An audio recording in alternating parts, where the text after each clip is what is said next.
Hey folks, it's Diecast Buffet here again, and it's time for race 26 out of 36, the Chevrolet Monte Carlo 400 from Richmond International Raceway.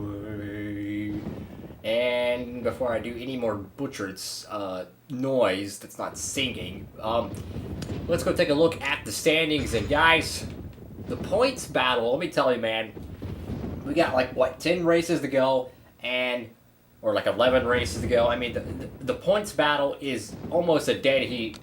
It's me and Marna going back and back, toe for toe, essentially. And as you can see, he's got 5 wins, guys. This guy almost won the championship, and he only had 1 win. And just when you think this guy was good last year, he's rocking a 7.5. Last year, he had a 10.6. This cat, I'm telling you guys, he's almost matched his earnings from last year. This cat is, Sterling Marley is determined to retire from the Winston Cup Series a champion. Meanwhile, our season, 17 poles, 10 wins, 13 top 5s, an average finish of a 9.2, and just, wow. I mean, we're doing great, guys. We are doing great. We already exceeded our polls from last year. We're getting close to passing our top 10s. Our average start. Oh my goodness, we're blowing it out of the water. Because even though it's not a giant leap, but you gotta think about it, this is in the top 10. 4 spots there is a huge difference. Our average finish, that's blown out of the water right there. 6 spots ahead, that's a huge deal, and that's why we are in the championship hunt. We're going to Richmond this weekend. Next weekend, it's New Hampshire, Las Vegas, and you guessed it, guys, Talladega Super Speedway, the final restrictor plate race of the year, the EA Sports 500. And what's so cool about these next 4 races is last year, we won this race, and guess what? We won this race. We won 3 out of these 4 races, so definitely in our favor. We're going to Richmond, one of our, if not our best racetrack. We're just going to run the normal Sitco Ford, and let's go to Virginia. Well, we're on pole once again, and I think it's safe to say we are becoming the king of Richmond. We've won the last 3 races here at Richmond, but it's not over. If you remember at Michigan this year, the Pepsi 400 race there, we were going to win that race, and we had engine troubles. We were blowing up. We had water spewing out of the engine. It was rough, guys. It really was rough. We somehow got the car fixed up to come back for, I think, a 20th place finish. But we were going to win that race and get 4 straight at Michigan. So anything could happen here at Richmond. We could get taken out. We could have a bad pit stop. Anything could happen and really mess up our chances. So I like the way the car feels. We had to work on it a little bit, but we got the pole. It's got speed. It's got the handling. That's what's important. Now let's hit it down trackside for 3 race areas. MRN comes to Richmond, Virginia for tonight's race, the Chevy Monte Carlo 400. What's in store for us on this track, Barney? Well, Richmond is a short track with a wide surface. They can go a lot faster than it appears on this speedway. Look for a lot of passing and a ton of close calls. Jeff Burton will begin the race in the top 5 in points. He just needs to keep digging like he has been. Sometimes when drivers reach the top 5 in points, they start to push themselves too hard on race day and wind up losing spots instead. I'm sure he doesn't want that. It's time for some Mark coffee. Martin has put together a great season so far. Gaining on the leader is tough when you are in the top 5 in points. It takes you having a good race and the leader having a bad one in order to gain anything substantial.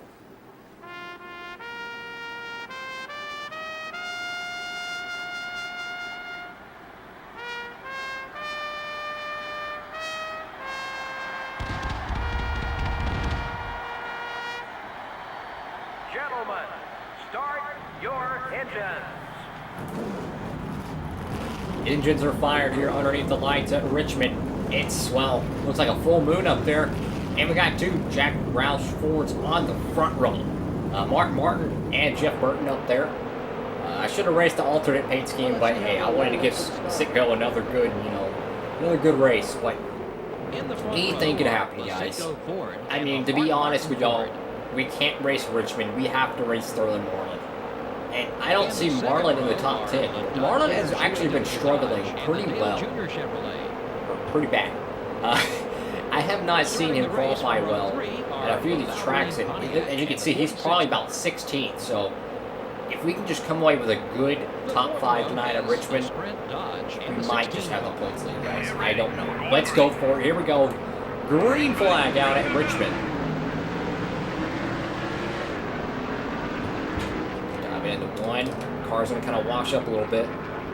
Gotta kind of find our groove, guys. We're so fast here, though. We are so fast at Richmond. I mean, we are just money here. It's really gonna take a lot for one of these cats to get around us. That lap was worth 5 bonus points. Good job. There we go. So we got the 5 bonus points. So we came into this race 41 points behind the Coors Light Dodge and Ganassi driver Sterling Marlin. So, right now, that's 5 points. That means we're gaining 5 points on Marlin. So that point gap is to 36. So if we lead the most laps, that puts it down to 31, meaning that the positions on the racetrack will dictate that last 31. So we need to lead a lot of laps today. We got 40 laps, guys. 40 laps tonight. I know I said today, but tonight at Richmond.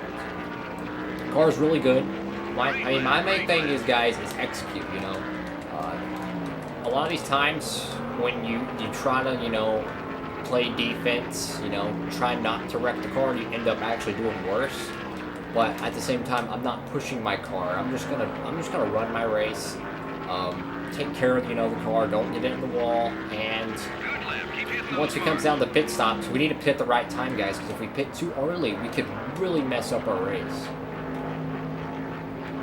Because if they're, for instance, if they're a full half length of the racetrack ahead of me, and I have 20 laps to catch them, there's not a guarantee I can catch them before the tires fall. But then again, our car is just that fast. It's our race to lose, guys. We're going for win number 11 in 2003. We claimed 18th pole this weekend. I mean, we were just putting up I can't even describe amazing numbers. You're flying out there, buddy. Good job. Take care of the equipment, guys. Take care of the equipment. It's a long race. 40 laps, might not seem like a lot, but it's a lot longer than those 20-lap sprints at Texas. It feels like the cars are slower. The cars are slower, so the race kind of drags on a little bit longer. I mean, as you can see, we're about almost load up there, but about maybe a quarter, no, about half a turn ahead. It's getting closer to being a quarter of a racetrack, but definitely we are pulling away. We just have to make sure we nail pit road. We're just gonna nail pit road. Make sure we get on pit road good. Make sure we get the right tires, situation, everything good. Because, I've had times when I went down pit road and I messed up, Wrong adjustment. I remember one time, what was that? Bristol. Yeah, it was at Bristol. I went down pit road. Had a pretty good car. It wasn't great. Came down pit road. Car, I needed the car to be extremely loose. And the waves was set at 0. Well, when I came down pit road, it popped up at 0. Well, the car handling itself was actually way looser than just neutral 0 before the race started. In other words, the game reset the wedge back to 0 on the pit little board when you're choosing your options. And on pit road at Bristol, you have, I would say, 95% less time to make a decision, because it's literally, you get on pit road, you have a second or two to choose your thing, and then boom, you have to make your pit stop. That's why the little there's a feature in the pause menu that has pit options. I'll show you that right here. It says pit options. You can click this, and you can set up your options right there. So that's definitely something I learned at Bristol. When you go to those tracks like that, Bristol, or it's really only Bristol to be honest, because the way the pit road is split in half. For it triggers that cutscene, make sure you have your options set because it can reset your wedge. That's what it did to me in that entire last half of that run. I was battling an extremely tight race car on terrible tires. It was very rough, but we got through it. We learned our lesson, but on the bright side from that night, Sterling Marlin didn't favor it too well at all. Like, to be dead honest, me and Marlin were in the same boat. We were struggling all night long. He finished, like, I think only 2 or 3 spots ahead of me. And I finished 27th, I believe. So, we were just both, you know, we're the class of the field, yet we couldn't even get a top 20. That's how bad it was. We are now a quarter of a racetrack away. Our tires are giving up a little bit, kind of in the outside groove now, ironically, and I do see some lap traffic. That does concern me. Lap traffic, I don't want to catch, but at the same time, I kind of do. Just gotta let the race play out, you know, gotta let it play out. Definitely a lot of momentum heading into this race, you know. Last weekend at the Southern 500, just a great race, man. That one was just like the Brickyard race, man. That was a race that I really enjoyed running because last year at Darlington we struggled tremendously, and to go out here and actually win it, it was so cool. That just shows you how much better we are in Season 2 than Season 1. Because in Season 1 we went to Darlington, and I think I went back and actually watched it, guys, and I think I was about around 10th place, I think. That race at Darlington last weekend, we just, we were the car. And it was me and Jeff Gordon. I mean, we were, you know, one of us was pretty much going to win that race. Meanwhile, we are catching the lap traffic.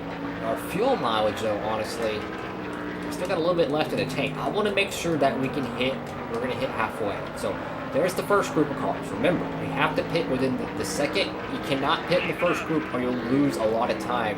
We're going to pit within the second group. So we're going to make sure we have enough fuel. I'm trying to judge how much this fuel tank has at its max. It looks like it has about 21 to 22 laps. I'm going to get out of this car's way. So what I'm going to do is I'm going to wait until the next time. So we're going to pit now because now we officially hit the halfway point. We've led the most laps. Once we get it back around, we'll lead the most laps. This basically guarantees us that we have enough fuel to make the end of the race.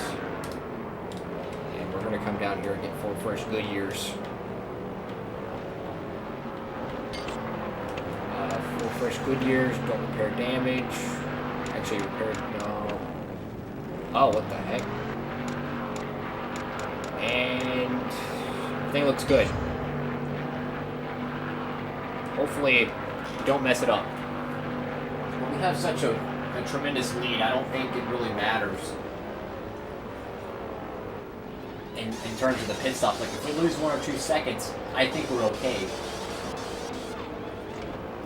I mean, Roush is giving me an amazing Ford tonight. It's very fast, guys. It's very fast. Oh, look at that. Good pit stop, guys. 15.3. I'll take it. Just don't hit my car. Oh my God, Warren Burton almost just cleaned our plate there, guys. Our own brother. But then again, it kind of is our fault because we're all blending to the racetrack. These cats might pit, so I'm going to let them go. Okay, so we're 8th place. As soon as we get the lead back, as soon as I get the lead back, we should go and get that max bonus point. If we didn't get it already, because generally they let you know on the radio.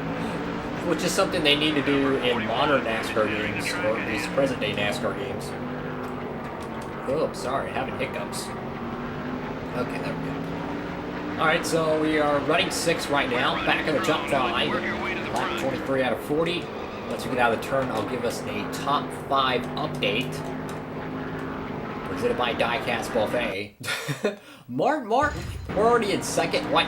Okay, so we got Martin, Burton, Gordon, Earnhardt, and Craven. Wow.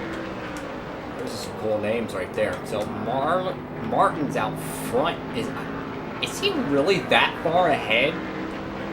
Sweet baby Jesus, there's no way. There's no way Martin is out that far. All clear, buddy. Oh my god. There's no way. I think he is, guys. I think Mark Martin is actually that far ahead. So either he took 2 tires or he pitted the lap before us, and that was the distance. So that whole thing about idling around the racetrack, well, guess what? That's out the window now. Busy. The leaders are heading in. Wait, oh, is he coming in? Mark Martin's coming in, yes. Look, so he was on an alternate strategy. Oh, contact there, not bad. Dig, buddy. Dig. So yeah, because we were a lap down. He had the whole field a lap down.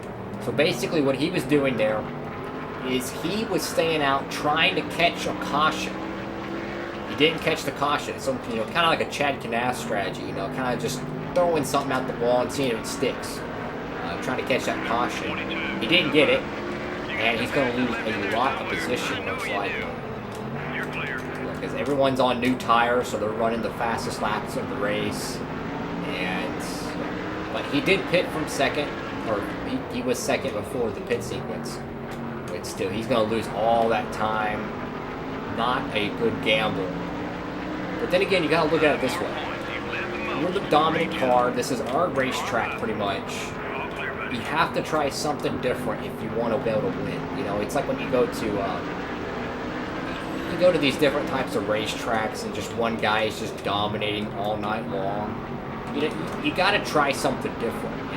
You got to do something different than the leaders, because if you do what the leaders do, you're going to not win. The only way you can win is if you try something different and try to outfox them. That happens every year in NASCAR. You always get that one race where somebody's like, oh, we're going to win it, and then someone tries something and they take a win away. You got to be careful not hitting that inside thing there. I'm trying to race these guys a little bit aggressive in the lap down cars, but honestly, I don't really need to. I just don't want to tear up the race car. I want to keep it in good shape. Because we still need to keep a short track car for Martinsville. So I don't want to really beat it up too bad. Somehow, someway, Jimmy Spencer and company's holding their own pretty decently. Number 41. Dive on in there, just bottom feed, flounder it. There we go. Step on it. We're leading the race right now. We're just gonna keep holding our own. We're get these cats a lap down. We're just running our race, guys. The only position I care about right now is Sterling Marlin. I mean, honestly, at this point, if you told me I could finish second and Marlin could finish dead last, I would take that over winning tonight. But that's just, that's not going to happen. And that Ganassi Dodge has been solid as a rock all year long.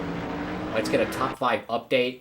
So, Mark Martin actually did not lose much. He's actually in third, which I honestly am very surprised about. That tells me either the race pace is not that good, or Mark Martin, he outfoxed me. Because he pitted he was in the top 5 before the pit sequence. Qualified second. I don't know if he stayed there, but... Oh goodness, we got a smoker down in one. It's Greg Biffle. He gets clipped. That might bring out a yellow here tonight. But yeah, definitely a alternate strategy that did not hurt him, but did not grab him. Oh my goodness, yeah. We got some issues on the racetrack, guys. That's 2 blown engines. So Ricky Rudd's blowing up. Greg Biffle's blowing up. That could have been really bad. Bobby Hamilton in a square D. Monte Carlo having to kind of roll up there. If we didn't have, the heads up, we might have just plowed straight into him. So that's very odd to see 2 failures back to back, both Fords. Just 5 laps to go. Number 5. Very odd. Very odd indeed. Meanwhile, we were just pulling away. Left rear's getting worn. Oh goodness. Just tried it. Everything stays green. We just want green flag racing. Don't want to take a shot on a restart and we blow the corner or something. Just tag the lap down. While I'm racing on the outside, there's nothing on the outside to gain. I'm trying to get around this rookie. There we go. Just trying to run our race, guys. Lap 37 out of 40. We're coming pretty close to the end here, guys. It's been a long night in Richmond, and we're looking to get our 4th straight win. Or not straight win, we're straight win at Richmond, not 4th straight this season. But it'll be back-to-back, though, because we did win Darlington last weekend. Just one of those nights, guys. You know, your car is just, it just races so well. You know, I feel like Dale Jr. at Talladega, man. It's just this car is just so good here. We are so good at Richmond. Out there, buddy. Good job. You gotta be low on fuel. Check your gauges. See if I can try to put Tony Stewart a lap down. I ain't sure about it. I'll have to grab the white flag. I mean, look how much faster we are in the middle of the corner. I mean, we can get back to the throttle so well, so well. White flag in the air here. Ford's leading in the Chevrolet Monte Carlo 400. Oh, car steps out big time there. Here comes Tony. Oh, God. I can't keep the car straight. It's okay, we're going to go back around him. Brake check. Stand on it. Jeff Burton is going to win 4 straight at Richmond International Raceway. Heck yeah, guys. Heck yeah. Win number 11. Let's go burn it down.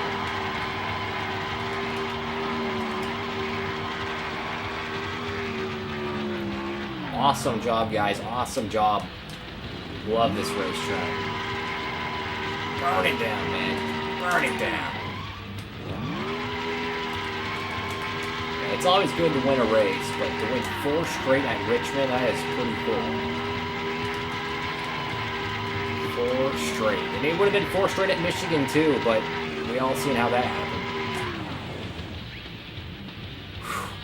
Awesome. A rare caution-free race. Whoa, that doesn't happen. Here we go, guys. Here we go. Here we go. Victory lane once again underneath the lights at Richmond. Heck yeah, man. Heck yeah.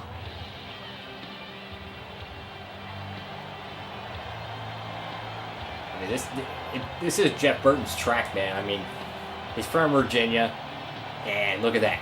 He's winning again in Virginia. Awesome. It's our 11th win of 2003, and we still got a pile of great tracks for us coming up. We got Talladega, we got New Hampshire, we got Martinsville, we got the Texas Road Course, we got Texas Motor Speed. We got a lot of tracks that I feel very confident at. And look at the top 10, guys. What a shocker. Kyle Petty, Johnny Benson, Jeff Green. Wow. Look, definitely some non-headliners in the top 10 tonight at Richmond. But nonetheless, Jeff Burton and the Sitco Ford Taurus goes back to victory lane. Mark Martin's qualified second, and he just, barely edges out Jeff Gordon for second position. So we lead 34 out of 40 laps, giving us the max points day here at Richmond. Come on, we get $192,000. Let's see where old Marlin finished. Marlin comes home 13th, meaning that he came home with 124 points. We came home with 185, which means we are the new points leader. Yes, yes, and yes. Oh boy, I'm excited to go to New Hampshire next race. It's going to be fun. And that concludes today's video. If you liked the video, please give it a thumbs up. And if you're new around here, smash that subscribe button. Really helps out the channel. It really does. Thank you all so much for watching. Hope you have a great one. And Diecast Buffet, signing off.